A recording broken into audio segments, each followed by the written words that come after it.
Salam sejahtera untuk kita sekalian. Assalamualaikum warahmatullahi wabarakatuh. Perkenalkan, nama saya David Yusuf Edward Gerungan. Saya dari kelas 1 CTKJJ dengan nomor NIM 22013-058 dan nomor absen saya adalah nomor ke-8. Di sini saya berterima kasih kepada Tuhan telah boleh ada dengan saya sampai hari ini. Semoga anugerah Tuhan. Juga saya berterima kasih kepada dosen benar Insinyur Chris Sambokau, Master Teknik, yang sudah mempercayakan saya untuk menjelaskan atau mempresentasikan materi yang telah diberikan, yaitu yang berjudul Gerak Lurus. Apa itu gerak lurus? Gerak merupakan salah satu konsep yang selalu ada di dalam kehidupan. Suatu benda dikatakan bergerak apabila mengalami perubahan kedudukan atau posisi terhadap suatu titik yang ditetapkan sebagai titik acuan atau patokan. Kedudukan tersebut dapat dikatakan sebagai letak benda yang ditemukan oleh jarak pada setiap titik acuan. Setiap gerak didefinisikan sebagai perubahan posisi relatif terhadap acuan tertentu. Gerak juga ditentukan oleh dua faktor, yaitu jarak dan perpindahan. Jarak ditentukan sebagai panjang seluruh lintasan yang dialami oleh benda, sedangkan perpindahan adalah panjang lintasan lurus atau antara posisi awal dengan posisi akhir. Jarak hanya memiliki sebuah nilai dan perpindahan memiliki nilai arah gerak. Gerak merupakan perubahan posisi atau kedudukan suatu benda terhadap suatu acuan tertentu. Perubahan letak benda dilihat dengan membandingkan letak benda tersebut terhadap suatu titik yang dianggap tidak bergerak atau titik acuan, sehingga gerak memiliki pengertian yang relatif atau nisbi. Studi mengenai gerak benda, konsep-konsep gaya dan energi yang berhubungan membentuk suatu bidang yang disebut mekanika. Mekanika dibagi menjadi dua bagian, yaitu kinematika dan dinamika. Kinematika adalah ilmu yang mempelajari gerak tanpa meninjau gaya penyebabnya. Pada bagian ini, saudara mulai dengan membahas benda yang bergerak tanpa berotasi atau berputar. Gerak ini disebut gerak translasi. Pada bagian ini juga akan membahas penjelasan mengenai benda yang bergerak pada jalur yang lurus, yang merupakan gerak yang satu dimensi. Hal-hal yang dipelajari pada unit ini adalah gerak satu dimensi untuk benda yang bergerak lurus dengan kecepatan tetap dan bergerak lurus dengan kecepatan tetap. Dan yang pertama ada posisi, jarak, perpindahan, kelajuan, dan kecepatan. Posisi merupakan konsep yang sangat penting bukan hanya dalam fisika, tetapi juga dalam kehidupan sehari-hari. Apabila kita menelepon atau berkomunikasi melalui pesan tertulis dengan seseorang, sangat sering kita bertanya posisi ada di mana. Manusia akan merasa bingung dan tertekan apabila tidak mengetahui sedang berada di mana. Pada zaman sekarang, posisi seseorang atau sesuatu di alam semesta sudah sangat mudah ditentukan dengan adanya teknologi global position system atau GPS. Lokasi keberadaan suatu benda disebut posisi. Ada berbagai cara untuk menyatakan posisi suatu benda. Di dalam pembahasan ini, posisi benda dinyatakan dengan menggunakan sistem koordinat Kartesius tegak, dan karena topik yang dibahas adalah gerak lurus, maka sistem koordinat Kartesius yang digunakan adalah sistem satu dimensi, bisa sumbu X atau sumbu Y, atau bisa juga dengan sumbu Z. Dari gambar di atas atau di samping, terlihat bahwa posisi A berada pada X sama dengan 2 meter, sedangkan posisi B ada di posisi X sama dengan 3 meter. Atau dapat pula dikatakan bahwa posisi A adalah 2M di sebelah kiri titik acuan 0. Posisi B berada pada jarak 3M dan sebelah kanan titik acuan 0. Atau dapat pula dikatakan bahwa A berada di sebelah kiri dari arah pembaca, B sejauh 5M. Dengan cara yang sama, kita dapat pula menentukan posisi vertikal suatu benda berdasarkan titik acuan yang telah dicantumkan bila titik acuannya adalah 0 atau pusat koordinat. Maka posisi benda yang berada di atas titik acuan adalah positif Dan yang berada di bawah titik acuan adalah negatif karena berada di sumbu Y. Posisi diartikan sebagai jarak suatu benda pada waktu tertentu. Dan juga perpindahan didefinisikan sebagai perubahan posisi benda dari posisi awal ke posisi akhir. Perpindahan dipresentasikan dengan lambang lihat di samping untuk gerak 2 dimensi atau delta X. Jika geraknya 1 dimensi pada sumbu X, besarnya perpindahan dapat dihitung dengan cara vektor delta R sama dengan R2 kurang R1 atau delta X, X2 dikurang X1. Untuk gerak 1 dimensi, perpindahan harus dapat mengandung 2 unsur, yaitu panjang dan arah. Contoh, perhatikan kembali gambar berikut ini. Apabila A dan B bertukar posisi, untuk bertukar posisi tersebut, masing-masing menjalani pertukaran yang berbeda. Orang A berpindah sejauh 5 m,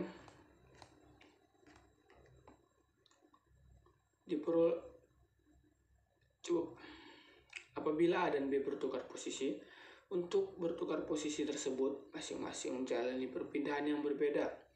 Orang A berpindah sejauh 5 m diperoleh dari 3 m kurang 2 m sama dengan 5 m. Sedangkan orang B berpindah sejauh min 2 m kurang 3 m sehingga menjadi 5 min 5 m. Tanda positif pada perpindahan A menunjukkan bahwa A berpindah ke kanan dan tanda negatif pada perpindahan B menunjukkan bahwa B berpindah ke sebelah kiri. Untuk yang kedua ada kelajuan dan kecepatan.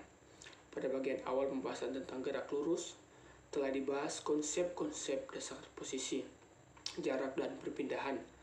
Telah dipelajari pula bahwa suatu benda dinyatakan berpindah apabila dalam selang waktu tertentu, posisi benda berubah terhadap acuan tertentu. Para fisikawan selalu berusaha mendeskripsikan keadaan suatu benda dengan suatu besaran tertentu. Kecepatan merupakan besaran yang mendeskripsikan keadaan benda dengan menikmati besaran kecepatan suatu benda pada suatu saat tertentu. Dapat diketahui apakah suatu benda tersebut bergerak atau tidak dan bergeraknya ke arah mana. Selain itu, apabila pencematan terhadap kecepatan benda dilakukan dalam selang waktu tertentu, maka dapat diketahui apabila benda yang diamati bergerak makin cepat atau makin lambat. Saat Anda mengendarai kendaraan, tentunya sekali pandangan mata Anda akan melihat ke arah speedometer kendaraan Anda. Jarum speedometer akan menunjukkan pada angka tertentu ketika kendaraan Anda bergerak. Angka yang ditunjukkan oleh speedometer tersebut, misalnya 10 km per jam, adalah nilai kecepatan yang dimiliki kendaraan tersebut. Karena hanya menunjukkan nilainya saja, maka angka yang ditunjukkan oleh jarum speedometer merupakan kelajuan secara matematis. Kelajuan dapat dinyatakan dalam persamaan berikut. F sama dengan jarak total per waktu total. Lain halnya bila ada seseorang yang berada di pinggir jalan memperhatikan kendaraan yang bergerak melewatinya, maka ia akan mengetahui kemana arah kondisi kendaraan tersebut bergerak.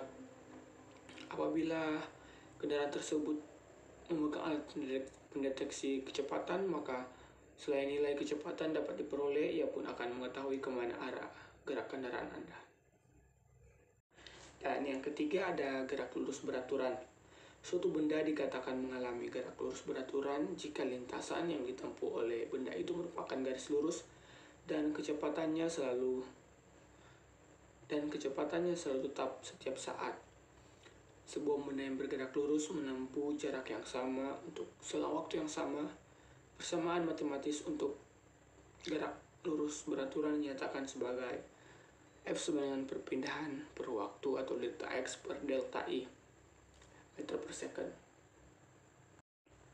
Gerak lurus beraturan dapat diilustrasikan dalam bentuk grafik Ft dan Fxt berupa garis lurus tampak pada gambar berikut, bisa kita lihat di samping.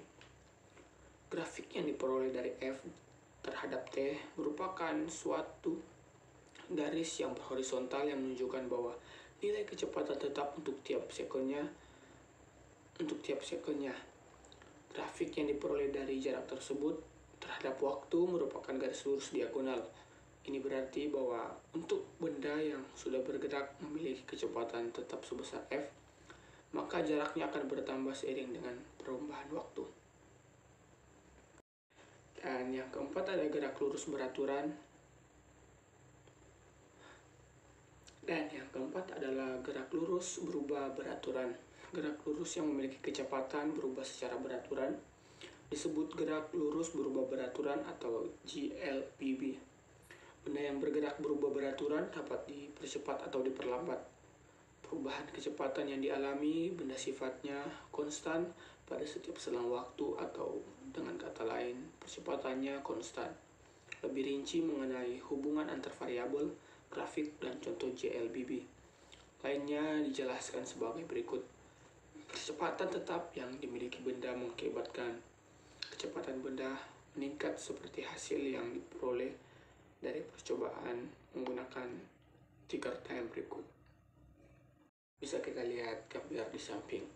Titik-titik di dalam pita ketik akan menunjukkan pola yang makin lama makin renggang akibat pita tertarik makin cepat seperti ditunjukkan gambar. Untuk mendapatkan percepatan tetap yang dapat dipastikan, maka percobaan menggunakan ticker time dapat dilakukan untuk benda yang bergerak jauh bebas atau meluncurkan troli pada bidang miring. Bila menggunakan troli, maka gesekan dengan bidang miring harus seminimal mungkin agar mendapatkan pembacaan ticker time yang akurat.